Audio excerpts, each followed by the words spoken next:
You know, one of my least favorite things to do is redoing something that I've already done. Today, I have to do some quick fix-ups. As you can tell, the fabric did not hold. I tried to throw some rocks on it, and that didn't help. So I'm going to put some more staples in it and hope that that will hold it.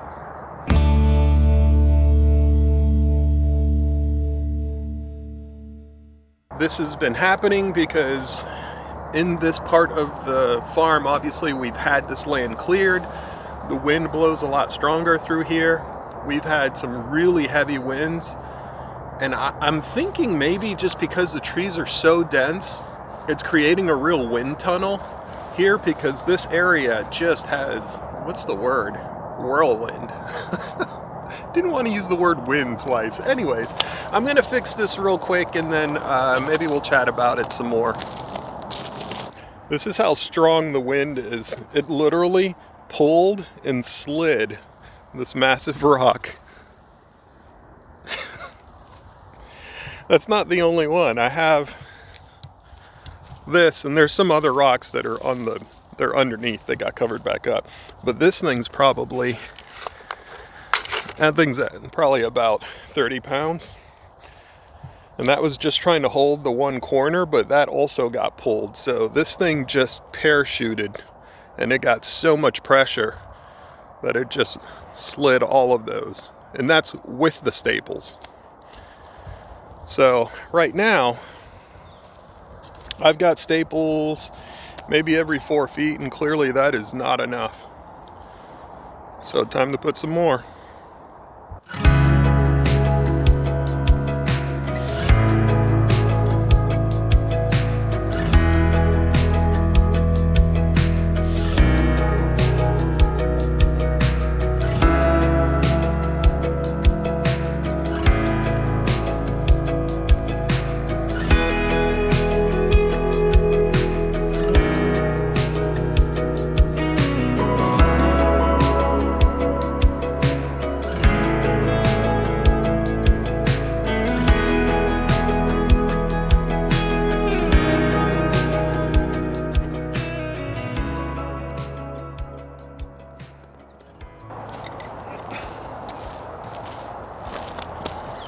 This is why I really don't like these staples. This ground, it's rock hard, and it's just a bunch of rocks holding hands.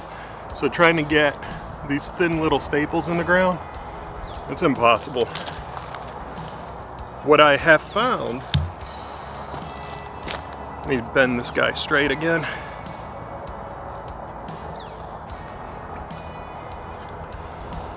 What I have found is that if you can get it in the ground, then with your hand, kind of work it in. It stings because it just really tears your hands up, but it's the only way to kind of wiggle these tines around the stones until you get it to a point where it's mostly buried. Then you can finish it up with the hammer. If you know of a better way, definitely let me know, because this sucks.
I basically doubled the staples along the edges, so now it's like every 2 to 3 feet instead of every like 4 to 6 feet for staples along the edges. And I did it only on the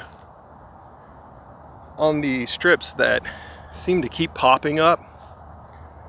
So I'll leave it at that. I have more staples, I can keep going, but you know, I have like a box of 1,000 staples and I'm easily over halfway through them. And this isn't even a very large area. I just wish they went in a little easier and they didn't tear your hands up. But, you know, do what you gotta do.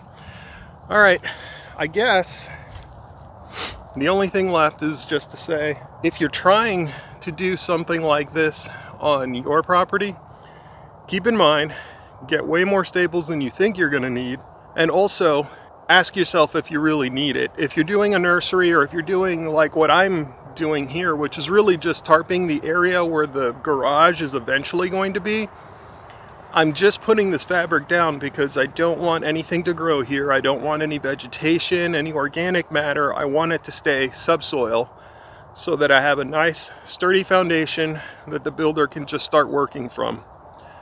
And he's not going to have to scrape it down again and do a lot of site prep for it. Whenever that day comes, I'll keep maintaining this weed fabric for as long as I can. If it does really become a pain and it's just not worth it anymore, maybe I will rip it up. Maybe I'll get some sandbags and I'll just throw sandbags all over this thing, just so that it'll hold the mats down. But either way, let me know, is there an area on your property that you've tried to keep clear so that you can eventually build on it in the future? And how did you end up keeping that area covered? Was it with a weed fabric like this? Was it with tarps? Did you just park your trailers on it and so the grass wouldn't grow? I'm curious, let me know. All right, I guess that's it. As always, you guys be good. I'll see you on the next one.